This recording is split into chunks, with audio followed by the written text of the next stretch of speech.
우리 성도님들 태풍으로 인해서 가정이나 또 직장 사업장에 피해가 없으셨습니까? 네, 할렐루야. 하나님이 또 은혜를 베푸셔서 이제 또 내일 오는 태풍도 소멸시켜 주시고 세력을 약화시키셔서 우리 성도님들의 가정이나 또 이 한반도에 큰 어려움이 없도록 하나님께서 은혜를 베풀어 주시기를 오늘 우리가 함께 기도해야 될 줄 믿습니다. 우리 옆에 분들 인사하시겠습니다. 3일 동안 평안하셨습니까?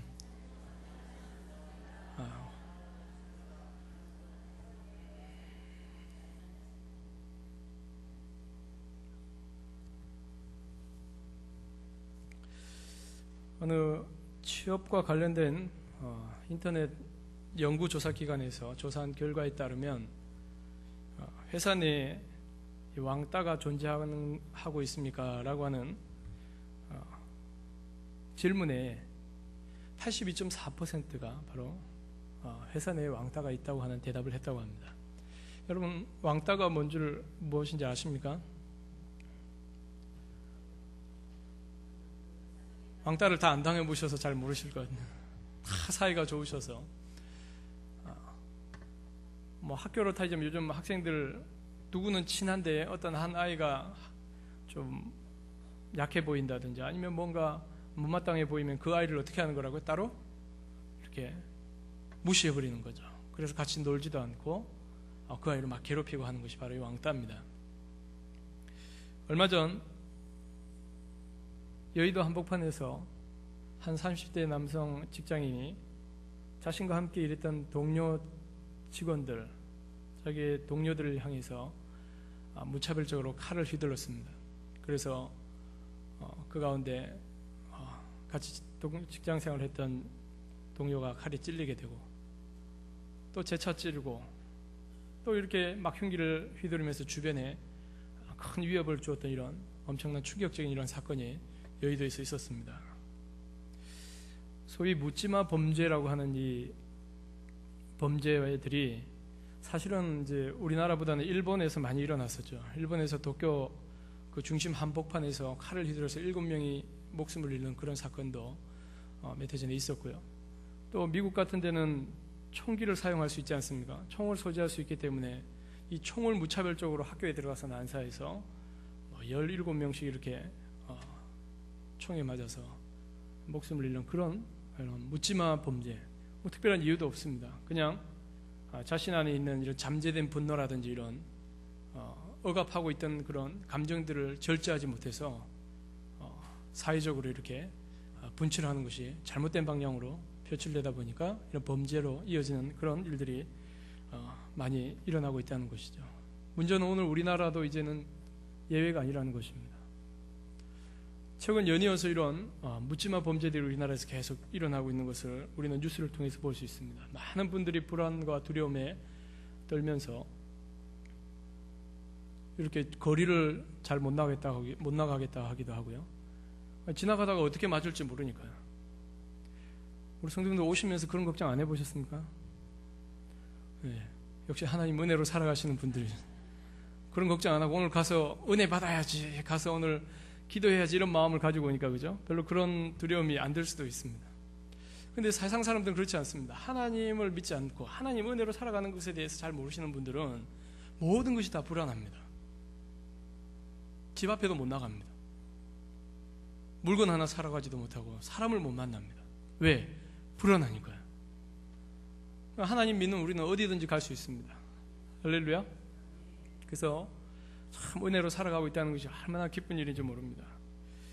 오늘 우리 사회가 이 과도한 경쟁 시대에 접어들면서 치열한 이 경쟁에서 살아남지 못하고 인정받지 못하고 도태되어지는 이 사람들이 이 직장에 대해서 아니면 우리 사회에 대해서 이 불만과 앙심을 품고 이렇게 살아가는 분들이 많아지고 있다는 것이죠.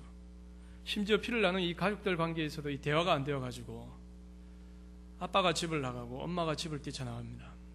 그래서 혼자서 어디에 있는지도 모르고 연락도 안 됩니다. 애들이 가출한다 하지만 요즘 어른들이 이렇게 가출을 해서 집에 들어오지 않고 있습니다. 얼마나 이 사회가 서로의 마음이 닫혀있고 대화의 문이 닫혀있는지. 은둔형 외톨이라는 말 들어보셨습니까? 그래서 최근에 20대 한 청년이 머리 이렇게 길고 한 청년인데 좀 마른 체형을 가진 이 청년이 편의점 가가지고는 또 그 편의점의 할머니 할아버지를 공격을 해가지고 범죄하다가 붙들린 일이 있습니다. 횡설수설 하면서 경찰 조사에서도 보니까 이분은 집 밖을 안 나가는 분이에요. 그러니까 혼자서 게임하고 뭐 혼자서만 할 때 있다 보니까, 그리고 뭐 이렇게 잘 일이 안 풀리니까 그 답답함들이 바로 그렇게 표출되는 범죄로 이어지고 있다는 것이죠. 오늘 우리는 가정이나 교회 그리고 직장이나 사업장에서도 우리가 누군가를 이렇게 왕따시키는 일, 누군가를 소외시키는 일이 없어야 될 줄 믿습니다. 그리고 나도 이 무리 속에서 난 혼자야, 아무도 내 마음을 몰라, 이런 마음을 품는 것은 우리에게는 큰 유익이 되지 못한다는 것을 우리 성도님들 기억하시길 바랍니다. 오늘 우리는 누구를 만나든지 어디에 가든지 늘 마음이 열려 있어야 될 줄 믿습니다. 예수 믿는 사람들, 하나님의 은혜로 살아가는 사람들은 하나님이 나와 함께 하시기 때문에 누구를 만나도 두렵지 않습니다. 누구를 만나도 웃을 수가 있습니다. 누구와 만나서 대화를 하고 커피를 마셔도 마음이 열려 있기 때문에 그 사람에 대해서 공격적인 마음이나 이런 악한 마음들을 품지 않습니다. 그러니까 우리는 얼마나 자유로운지를 모릅니다. 하나님이 주신 은혜인 줄 믿습니다. 한번 따라 하실까요? 은혜로 살아갑시다.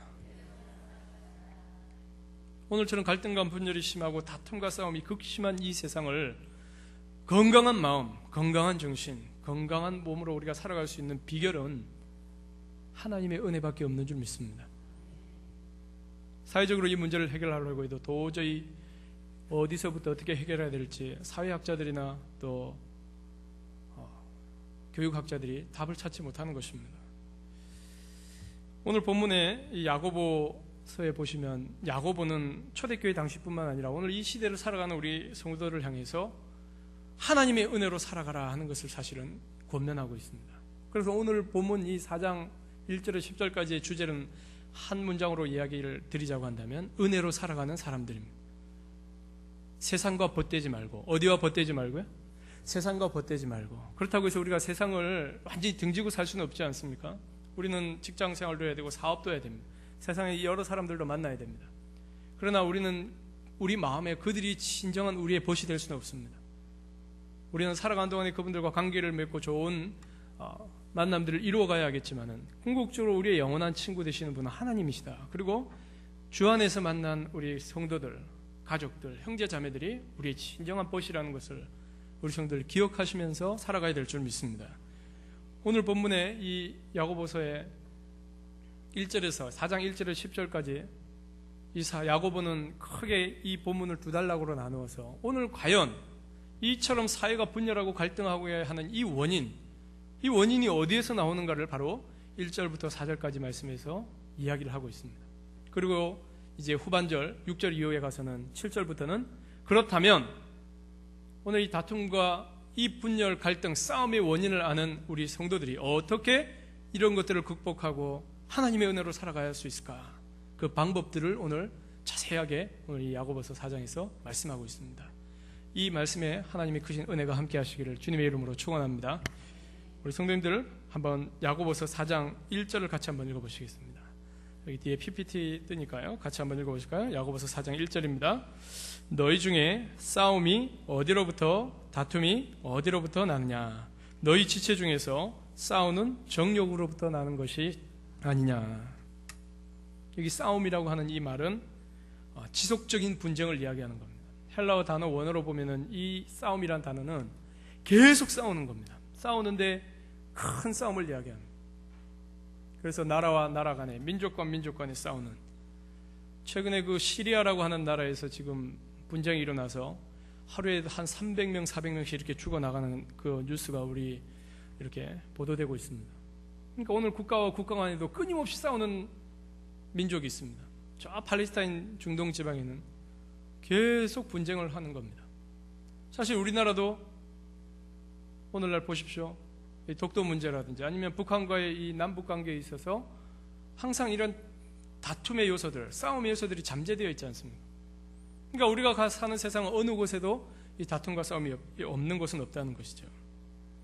두 번째로 오늘 이 1절의 다툼이라는 말은 개인 간에 일어나는 어떤 갈등이나 마찰을 이야기합니다. 그러니까 집단 간의 이런 다툼이나 싸움도 있고 개인 간의 분쟁도 있다는 것이죠. 그러면 이 집단 간의 싸움 아니면 개인 간의 이런 다툼이 어디로부터 오느냐? 한마디로 우리 인간의 정욕에서 온다는 것입니다. 한번 따라 하시겠습니다. 해도논. 이게 헬라어인데 해도논이라는 말은 이 정욕이라는 뜻입니다. 이 말은 그 뜻이 뭐냐면은 자기를 주장하려고 하는 의지입니다. 뭐라고요?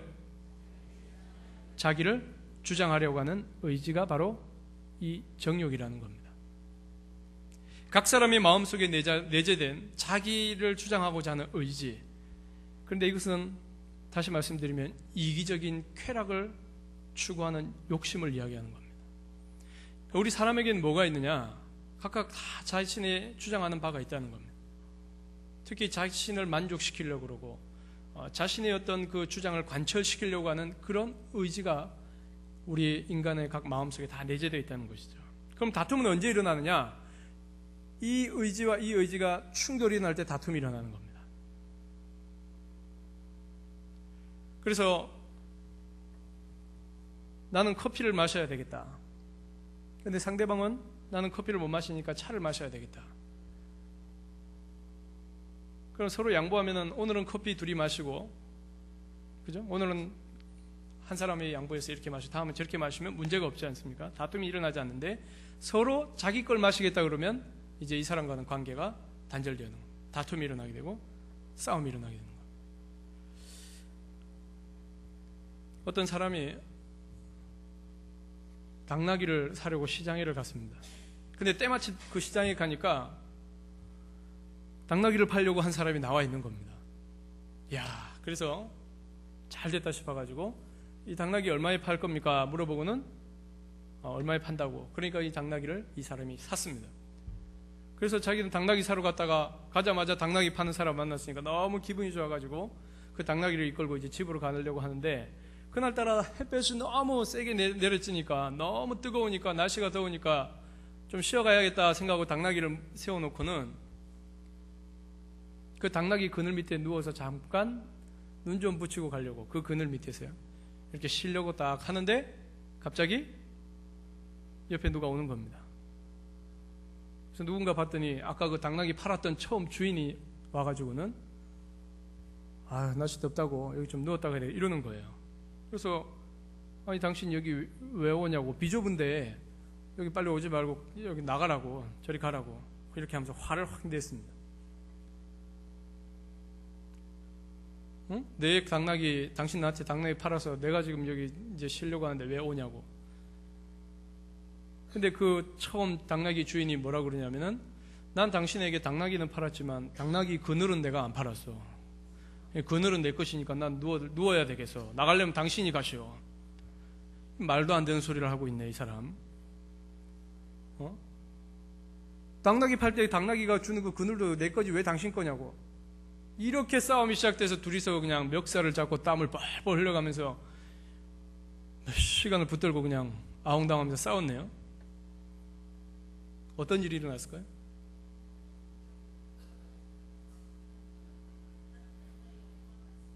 당나귀가 사라졌습니다. 당나귀가 온데간데 그냥 사라져버려서 둘이 쉬지도 못하고 땀 뻘뻘 흘리면서 서로 그냥. 여러분 조금씩 양보하면 평화가 찾아올 줄 믿습니다.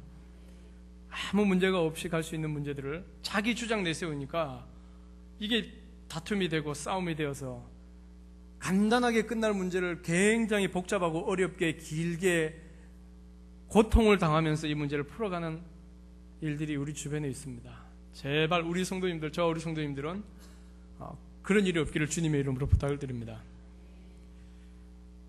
자존심 때문에. 뭐 때문에요? 네. 자존심이 있어서 끝까지 주장을 내려놓지 못하는 모습들이 오늘 저와 여러분들에게는 없습니까? 잠언서 17장 14절에 보실까요? 같이 한번 읽어보시겠습니다. 잠언서 17장 14절 같이 읽습니다. 다투는 시작은 뚝에서 물이 새는 것 같은즉 싸움이 일어나기 전에 시비를 그칠 것이니라. 아멘. 17장 1절 한번 또 올라가서 읽어보실까요? 같이 읽겠습니다. 마른 떡 한 조각만 있고도 화목하는 것이 제육이 집에 가득하고도 다투는 것보다 나으니라. 다투는 시작은 뚝에서 물이 새는 것 같다고 그랬습니다. 물이 새기 시작하면 나중에 어떻게 될까요? 결국 이 뚝이 확 무너져 버려서 다 덮어버리죠. 그러니까 그 싸움이 일어나는 것도 그렇게 일어난다는 거예요. 아주 작은 것 가지고 일어나는 거예요. 그래서 치약을 뭐 이렇게 짰냐 저렇게 짰냐 가지고 부부가 다투기도 하고, 물을 떠놓고 왜 물을 틀어놓고 안 잠그냐고 싸우기도 하고, 가만히 보면 아주 사소한 것부터 시작되지만 이게 나중에 어떻게 된다고요? 큰 싸움이 돼버리는 거예요. 그래서 말도 하지 않고 그냥 몇 달간 대화도 안 하는 부부도 있다고 하는데, 그렇게 이 싸움이 참 우리에게는 늘 일상적인 문제가 되어 있다는 것이죠. 그러나 마른 떡 한 조각만 있고도 화목하는 것이 고기가 집에 가득하고도 다투는 것보다 낫다고 그랬습니다. 안 싸울 수는 없습니다. 저도 이렇게 가정에서 아이들과도 가끔 이렇게, 아이들은 아이들 주장이 있고 저 주장이 있으니까 아이들하고 마찰이 일어나기도 하고, 저희 집사람하고도 어떤 때 마찰이 일어나기도 합니다. 그런데 하나님 지혜를 주시면 우리는 이 싸움을 어떻게 해요? 이 마찰을 잘 피해갈 수 있습니다. 오늘 야고보서 4장 2절에서 야고보는 너희가 욕심을 내어도 얻지 못하여서 결국은 뭐 한다고요? 살인한다 했습니다. 욕심내다가 안 되니까 뭐 한다고요? 살인하는 거예요. 그 다음에 능히 취하지 못한다 그랬어요. 저 사람 가진 거 나 없다고 생각해서 막 시기 질투하면서도 결국은 그건 얻지도 못하고 뭐만 한다고요? 이 마음속에부터 막 싸움이 일어나다가 결국은 그 사람과 또 부딪히는 겁니다. 오늘 이것을 야고보는 이렇게 이야기하고 있습니다. 우리가 얻지 못하는 것은 하나님께 구하지 않기 때문이라 그랬습니다. 우리 성도님들은 하나님이 살아계심을 믿으십니까? 그럼 우리가 누군가로부터 뭔가를 얻고 누가 이렇게 좀 해주고 싶고 해줬으면 하고 하는 바라는 것이 있을 때, 아니면 어떤 내가 뭐 목표로 하는 일들이 있을 때 그것을 놓고 우리는 하나님께 먼저 기도부터 해야 될 줄 믿습니다. 사람을 만나서 그 문제를 먼저 해결하는 것이 아니라 하나님 앞에 구하라고 그랬지 않습니까? 너희가 얻지 못하는 건 뭐 하지 않기 때문에? 기도하지 않기 때문이라고 그랬습니다. 그럼 기도하는데 왜 싸웁니까? 기도하는데 왜 자꾸 일이 이렇게 꼬입니까? 자기 욕심으로 구하기 때문에 그렇다. 그래서 하나님 누구 편 되어 달라고요? 다 경험이 있으시잖아요. 저도 경험이에요. 하나님 내 편 좀 되어주세요. 하나님을 자꾸 내 옆으로 끌어모시려고 하는 거죠. 문제가 결국 해결되지 않습니다. 오늘 우리는 하나님을 우리 편으로 만드는 것이 아니라 내가 하나님 편에 서야 될 줄 믿습니다. 그래서 내가 잘못했으면 내가 돌이켜야 됩니다. 그래야 하나님이 기뻐하시고 하나님이 바른 길로 인도하실 줄 믿습니다. 오늘 우리가 대개 기도하지 않고 하나님께 구하는 것은 내 욕심으로 구하는 것입니다. 제 모습을 가만히 보니까 제가 아이들 앉혀놓고 밥 먹고 정식으로 이렇게 딱 식사를 할 때는 얘들아 모여서 기도하자 하고 먹거든요. 근데 제 간식을 먹을 때는 어떻게 하냐면 기도를 안 하고 먹더라고요. 그 욕심입니다. 간식을 먹는 건 제가 가만히 생각해 보니까 기도 안 하고 먹는구나. 그리고 몰래 먹을 때 있고 숨어서 먹을 때 있고, 이거는 다 내 욕심으로 먹는 거구나. 근데 여러분, 제가 지금 제 비유를 들어서 제가 말씀을 드렸지만은 우리 성도님들 일상생활 하면서 아니면 어떤 직장에서라든지 사업에서라든지 가정에서 하나님 앞에 내가 기도하지 않고 하는 일들을 한번 잘 머릿속에 떠올려 보십시오. 그거 욕심입니다. 욕심이라니까요. 그럼 그게 문제가 생깁니다. 그래서 잘 안 됩니다.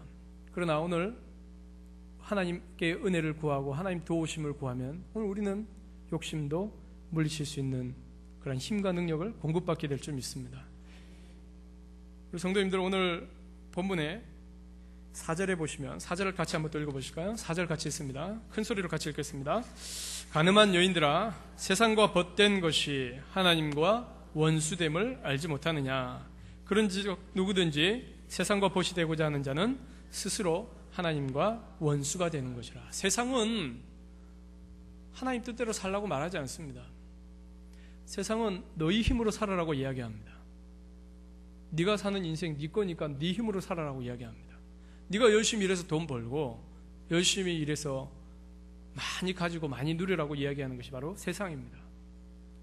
근데 세상은 바로 오늘 우리에게 욕심을 이렇게 강요하는 겁니다. 우리가 이 본성에 약한 이 욕심을 침투에 들어와서 하나님께 기도하지 않고 하나님 의지하지 않고 살아가도록 하는 것이 바로 이 세상이라는 것이죠. 그래서 세상과 벗되어 살아가는 그 사람들을 향해서 오늘 이 야고보가 가늠한 여인들아 이렇게 이야기합니다. 간음이라는 것은 바로 이 하나님을 떠난 모습을 이야기하는 겁니다. 영적인 간음을 얘기하는 거예요. 하나님 떠나서 내가 우상을 숭배하고 하나님 떠나서 내가 하나님보다 더 사랑하는 걸 붙들고 살아가고 있는 그 모습을 지적하면서 가늠한 여인들아 하나님과 원수되는 것이다. 그런즉 세상과 보시되고자 하는 자는 자기 스스로 하나님과 원수가 돼요. 그래서 우리 인간은 가만히 내버려두면 세상과 친구가 되어서 살아갑니다. 세상 사람들 좋아하는 거 내가 여전히 따라서 좋아하고 세상 사람들 추구하는 가치관을 따라서 내가 그 가치관에 휩쓸려 살아가는 것이 오늘 우리입니다. 오늘 우리가 하나님 믿고 하나님 앞에서 내가 믿음을 지키고 하나님 말씀대로 그리고 하나님 앞에 기도하며 내가 살아야 되겠다고 그렇게 몸부림치지 않으면 우리는 저절로 세상을 향해 휩쓸려가는 그런 존재라는 것입니다. 그래서 오늘 야고보 사도는 그렇게 경고하면서 세상과 벗되어 살지 마라. 하나님이 은혜를 주신다. 하나님 뭘 주신다고요? 은혜를 주신다고 그랬습니다. 그럼 오늘 우리가 구해야 될 것은 무엇일까요? 하나님의 은혜입니다. 당장 급한 것 있죠. 당장 나한테 이루어져야 될 일들이 있죠. 당장 내 눈앞에 해결돼야 할 문제들이 있죠. 하나님의 은혜를 구하시는 저와 여러분 되시길 바랍니다. 하나님이 은혜를 주시면 그 문제는 능히 해결되고도 남습니다. 그래서 오늘 본문 야고보서 이 4장 7절 이후에서는 아까 처음에 말씀드린 대로 하나님의 은혜로 살아갈 수 있는가, 어떻게 하면 내가 하나님의 은혜로 살아갈 수 있는가, 거기에 대해서 이 세 가지를 이야기하고 있습니다. 첫째는 한번 따라하겠습니다. 하나님께 복종합시다. 7절을 다 함께 크게 읽겠습니다. 7절 말씀입니다. 그런즉 너희는 하나님께 복종할지어다. 마귀를 대적하라. 그리하면 너희를 피하리라. 복종하고 살고 있는데 왜 복종하라고 하는 걸까? 조금 의아해할 수도 있습니다. 교회 열심히 나오고 11조 생활하고 하나님 앞에 기도 생활도 하고 열심히 봉사하는데 이 이상 뭘 더 복종하랍니까? 그거는 아주 기본적인 단계입니다, 여러분. 여기서 이야기하는 복종이란 뜻은 한번 따라 하실까요? 자신을 더 낮춰야 한다. 어떻게 한다고요? 자신을 낮춰야 한다는 겁니다. 어떤 행위를 강조하는 것이 아니라 뭘 하고 일을 하고 이렇게 해서 하나님 앞에 복종하는 그 행위를 이야기하는 것이 아니라 자세를 낮추는 것을 복종이라는 겁니다. 마음이 높아지면은 교만하겠죠. 그러면 하나님 말씀을 듣지 않습니다. 하나님께 복종하지 않습니다. 일은 열심히 하거든요. 예배 열심히 잘 드리거든요. 봉사도 열심히 잘합니다. 그런데 자세가 안 낮춰져 있기 때문에 복종하지 않고 있는 것이 됩니다. 우리 성도님들 신앙생활하면서 교회에 나와서 내가 예배 드리고 기도 생활하고 새벽기도 나오고 수요 나오고 금요 나오고 헌금 빠짐없이 꼬박꼬박 드리고 기간일 잘하고 구역 잘 모이고 이것이 복종이 아닙니다. 그것은 우리의 겉으로 드러나는 행위적인 복종이고 우리 내면에서 하나님의 주권을 인정하고 하나님 앞에서 내 마음을 낮추는 것이 복종이라고 그랬습니다. 우리가 얼마나 자기 주장이 셉니까? 우리가 아닌 거 알면서도 그렇게 하고 있다니까요. 하나님이 그거 아니라고 하는 거 이렇게 사인을 주시는데도 내 마음이 편하지 않은데도 우리는 끝까지 자기 고장, 자기 주장, 자기 고집을 내려놓지 않습니다. 그런데 내려놔야 됩니다. 그래야 오늘 마귀가 우리를 피해가게 됩니다. 여러분, 배구, 이번에 우리 런던 올림픽에서도 배구 선수들이 아주 좋은 성적을 거뒀지 않습니까? 물론 메달권에는 진입을 못했지만 여러분, 배구 선수들 보십시오. 수비할 때 자세가 어떻습니까? 수비할 때는 이렇게 바짝 이렇게 자세를 낮추어서, 왜 그렇게 낮추죠?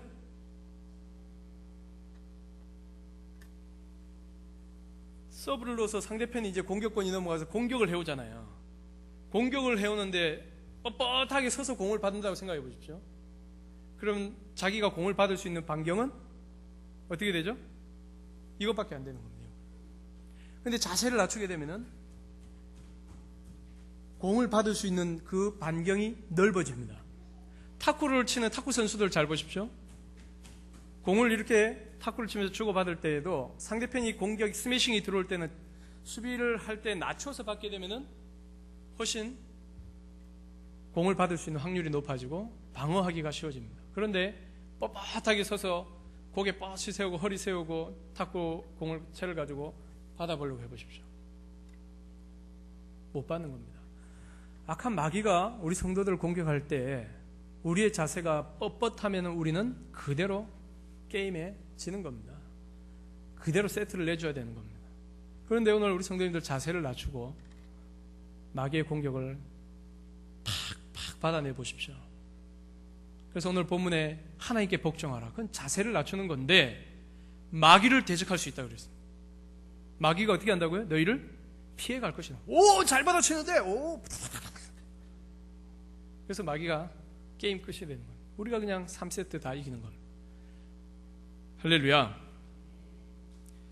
오늘 교회 생활 하다가 아니면 가정이나 직장에서 문제가 생길 때는 여러분 조금은 인정하기 어려운 부분이 있을 수도 있겠지만 내가 뻣뻣해서 그렇습니다. 내가 너무 자세가 굳어 있고 너무 높아져 있어서 그렇습니다. 그렇게 되면 당합니다. 그래서 우리 성도님들 마귀가 항상 교만한 사람들을 제일 먼저 넘어뜨린다는 것을 기억하시길 바랍니다. 그래서 하나님 교만한 자를 물리치시는구나. 마귀가 그냥 삼키는구나. 그래서 겸손해야 되겠구나. 항상 하나님 앞에서 은혜를 사모하고 마음을 낮추고 마음을 비우고 우리가 신앙생활을 하게 되면 마귀가 우리를 공격할 틈이 없습니다. 그러면 그냥 지나가는 것인데 오늘 우리는 바로 하나님께 이 복종하는 모습을 통해서 하나님의 은혜로 살아가는 삶을 살아가야 될 줄 믿습니다. 오늘 본문 10절에도 보시면 뭐라고 되어 있습니까? 주 앞에서 낮추라. 한번 성경책 보실까요? 10절에 뭐라고 되어 있습니까? 주 앞에서 낮추라 되어 있지 않습니까? 그리하면 어떻게 한다고요? 주께서 너희를 높이시는.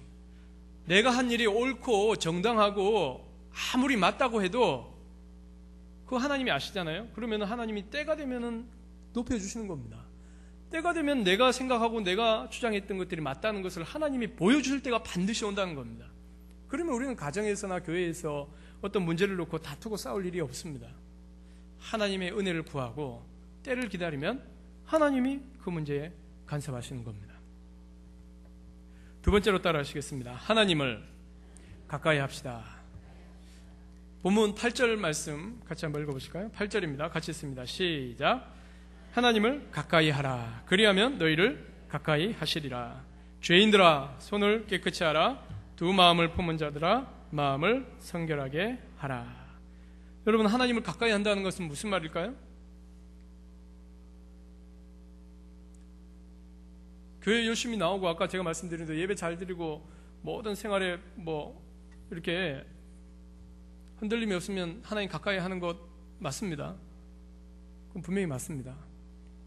그런데 오늘 우리가 신앙이 좀 더 깊어지고 영적으로 더 성숙하기 위해서는 하나님을 가까이 한다는 것 한번 따라해 주실까요? 하나님을 우선합시다. 할렐루야. 어떻게 한다고요? 하나님을 우선하는 겁니다. 잘 교회 생활하고 잘 하는데도 결국은 자기가 우선되어 있는 그런 분들이 있을 수 있습니다. 결정적인 순간에 탁 자기 뜻대로 하면은 이것은 하나님을 가까이 하는 모습이 아닙니다. 그러니까 하나님을 우선한다는 것, 예배도 잘 드리고 말씀과 기도 생활도 잘 하면서 내 마음속에서 한 번 더 주님을 생각하는 겁니다. 내가 이렇게 하려고 했다가 하다가도 이게 하나님이 정말 말씀하시는 건가? 이것이 정말 하나님이 원하시는 건가를 한 번 더 생각할 줄 아는 그런 모습이 바로 하나님을 우선하는 것이죠. 그래서 잘못됐다 싶을 때는 마지막 순간이라도 돌이킬 줄 아는 것. 그래야 하나님의 은혜가 거기 임한다는 겁니다. 하나님은 항상 우리 가까이 계십니다. 어떻다고요? 하나님은 저 여러분들 항상 가까이 계십니다. 그런데 오늘 우리가 하나님을 안 찾습니다. 내 뜻대로 해야 되니까, 내 마음대로 해야 되니까 하나님을 찾지 않습니다. 근데 오늘 이사야서 55장 6절 말씀에 이렇게 이야기하고 있습니다. 같이 한번 크게 또 읽겠습니다. 성경 말씀 읽습니다. 시작. 너희는 여호와를 만날 만한 때에 찾으라. 여기 여호와를 만날 만한 때는 언제일까요? 여러 가지 경우가 있을 수 있겠지만은 내 삶에 위기가 찾아왔을 때, 또 아니면 어떤 중요한 결정을 내려야 될 때, 하나님의 도우심이 절실하게 필요할 때 하나님을 찾아야 한다는 겁니다. 가까이 계실 때 그를 부르라 그랬습니다. 또 한번 잠언서 8장 17절 읽어보실까요? 잠언서 8장 17절 읽습니다. 시작. 나를 사랑하는 자들이 나의 사랑을 입으며 나를 간절히 찾는 자가 나를 만날 것이라. 여기 나는 누구인가요? 여호와 하나님이죠. 하나님을 사랑해야 사랑을 입는다고 그랬습니다. 하나님을 간절히 찾는 자가 만날 것이라고 그랬습니다. 오늘 저와 여러분들 모습 속에 정말 하나님을 간절히 찾는 모습이 있습니까? 오늘 저와 여러분들 언제 하나님을 정말 간절히 찾습니까? 다 깨어지고 부서지고 어려울 때만 찾는 것이 아니라 정말 좋은 일이 있을 때 하나님을 찾을 수 있는 은혜도 있으시길 바랍니다. 아무 문제도 없고 평안하게 모든 일이 좋을 때 그때도 하나님을 찾아서 하나님 앞에 우리가 뭐 해야 됩니까? 감사드리고, 하나님 이것이 혹시 잘 된다고 해서 혹시 이것이 무조건 좋은 것이 아닐 수도 있는데 하나님 저에게 지혜를 주십시오. 잘 될 때 더 하나님 잘 섬기고 더 하나님 앞에 잘 봉사할 수 있도록 도와주십시오. 이렇게 우리가 더 자세를 낮춰서 살아갈 수 있는 모습들, 이것이 바로 하나님을 가까이 하는 모습인 줄 믿습니다. 시편 73편 28절 나중에 한번 가서 찾아보십시오. 여호와께 가까이함이 내게 복이라 그랬습니다. 뭐가 복이라고요? 여호와께 가까이 하는 것이 복이라 그랬습니다. 오늘 우리는 열심히 일해가지고 막 많은 것을 누리고 소유하는 것이 진정이란 복이라고 생각할 수도 있지만은, 물론 그것도 복이지만은 하나님을 가까이 하며 살아가는 것이 복이라 그랬습니다. 그래서 내 마음속에 늘 하나님 모시고 그 하나님 뜻대로 살아가고자 몸부림치는 것이 오늘 저와 여러분들 진정한 복이라는 사실을 기억하며 그 은혜와 복을 누리며 살아갈 수 있기를 바랍니다. 마지막 세 번째입니다. 한번 따라 하시겠습니다. 슬퍼하며 애통할 줄 아는 마음을 주시옵소서. 오늘 하반절, 8절 하반절부터 9절까지 같이 한번 더 읽겠습니다. 큰 소리를 같이 씁니다. 시작. 죄인들아 손을 깨끗이 하라. 두 마음을 품은 자들아 마음을 성결하게 하라. 슬퍼하며 애통하며 울지어다. 너희 웃음을 애통으로, 너희 즐거움을 근심으로 바꿀지어다. 여러분, 오늘 슬퍼하며 애통할 일이 있습니까? 오늘 이 시대는 죄에 무감각한 시대가 되어져 가고 있습니다. 여러분, 얼마 전 광진구에서 주부를 성폭행하려고 하다가 그 주부가 반항을 하니까 어떻게 했죠? 주부를 살해한 사건이 있었습니다. 이 범인이 수사관 앞에서 경찰서에서 조사를 받으면서 이제 이 경찰관의 조사를 받고 있는데 자신의 죄를 깨닫거나 반성하기는커녕 대화 도중에 이 수사관을 비웃듯이 미소를 짓는 겁니다. 그러면서 기자와 경찰들이 질문하는 질문에 아주 교묘하게 이 자신이 그동안 죄를 많이 지은 그 경험이 있으니까 언론 플레이를 하는 겁니다. 그래서 유족들이 막 슬퍼하는 유족들이 막 따질 때는 죄송하다고 그러고 잘못했다고 그러고, 또 경찰하고 만나서 얘기할 때는 얼굴이 싹 바뀐다는 겁니다. 그래서 이 범죄 전문 수사하는 그분이 분석하는데 형을 낮춰받는 방법을 벌써 다 알고 있다는 겁니다. 재판을 해가지고 어떻게 하면 형을 낮춰받고 또 어떻게 하면 빠져나갈 거를 벌써 이 머릿속으로 다 그림을 그리고 있는 겁니다. 그거 보이죠? 경찰관들은 그런 사람들을 너무 많이 다루고 있으니까요. 여러분, 철저하게 보십시오. 자기의 잘못을 뉘우치지 않습니다. 자기가 뭘 잘못했는지 깨닫지를 못합니다. 그런데 과연 오늘 흉악한 그리고 끔찍한 범죄를 저지른 그 사람들만 그런가? 오늘 우리는 하나님 앞에서 영적으로 우리가 정말 깨어있는 성도라고 한다면, 나는 하나님 앞에서 죄를 지어놓고 안 그런 것처럼, 아니면 교묘히 그 하나님의 간섭과 하나님의 지적을 빠져나가려고 하는 모습이 나한테 있지는 않은가? 오늘 성령 충만은 다른 것이 아닙니다. 내가 지은 죄, 내가 지은 실수에 대해서 철저하게 반성하고 회개하는 모습이 성령 충만입니다. 그래서 오늘 본문의 야고보 사도는 하나님의 은혜로 살아가는 사람들이 하나님 앞에 철저하게 회개해야 한다는 겁니다. 슬퍼하고 애통하라 그랬습니다. 이건 자기 스스로 막 고행을 쌓아서 어디 산에 올라가서 암자에 앉아서 수행을 하고 고행을 해서 막 비참하게 자기를 만들라는 뜻이 아니라 그동안 내가 하나님 아닌 다른 것들을 추구했던, 그래서 내 마음에 내 자기 주장을 내가 꺾지 않고 내 쾌락과 욕심을 따라서 살아온 그 부분들이 분명히 있다고 한다면 그 부분들에 대해서 철저하게 하나님 앞에서 회개하고 눈을 들어 하나님 앞에 용서를 구해야 한다는 겁니다. 근심을 바꾸라. 즐거움을, 웃음을 근심으로 바꿔라. 여기 근심으로 바꾸라는 말은 하늘을 감히 쳐다도 못 보고 죄인을 용서해 주기를 바라는 그 모습을 이야기하는 겁니다. 그래서 바리새인들은 하나님 나 11조도 하고 나 뭐도 하고 금식도 하고 고개를 빳빳 쳐들고 기도하면서 자기의 의를 드러내고 자랑하고 외식하지 않습니까? 그런데 죄인은 어떻게 기도한다고 그랬습니까? 고개도 못 든다고 그랬습니다. 부끄러워서 고개를 들지 못하고 기도한다고 그랬습니다. 정말 하나님 앞에서 애통하고 슬퍼하는 그 모습이 바로 진정한 회개이고 기도를 하는 것을 예수님 가르쳐 주시지 않았습니까? 오늘 우리 성도님들 하나님의 은혜로 살아가기를 원하십니까? 하나님 앞에서 우리 자신을 철저하게 돌아보고 점검해야 될 줄 믿습니다. 말씀을 맺겠습니다. 오늘 여기까지 온 것이 하나님의 은혜라는 사실을 우리 성도님들 기억하시길 바랍니다. 그리고 앞으로도 우리는 하나님의 은혜로 살아갈 것입니다. 중요한 것은 오늘 그럼에도 불구하고 내 마음속에 여전히 해도는 이 정욕이 살아 움직여서 내 주장을 내가 꺾지 않고 하나님 앞에서도 내가 이렇게 교만한 모습으로 살고 있는 것은 없는지, 오늘 우리 본성을 놓고 하나님 앞에 우리가 정말 하나님 앞에 이것을 놓고 기도하면서 해결받아야 될 줄 믿습니다. 두 번째는 정말 하나님께 복종하고 그리고 하나님 앞에 가까이 가고 하나님을 가까이 하고 하나님을 우선하고 그러는 가운데 철저하게 내가 하나님 앞에 잘못된 것을 회개하고 고쳐나가면서 오늘 우리는 하나님의 은혜를 날마다 누리며 살아가야 될 줄 믿습니다. 이와 같은 하나님의 은혜로 살아가는 그러한 모습들이 앞으로도 저와 여러분들 모습 가운데, 삶 가운데 충만하게 나타날 수 있기를 주님의 이름으로 부탁을 드립니다. 우리 이 시간에 같이 찬양 하나 하시고 기도하시겠습니다.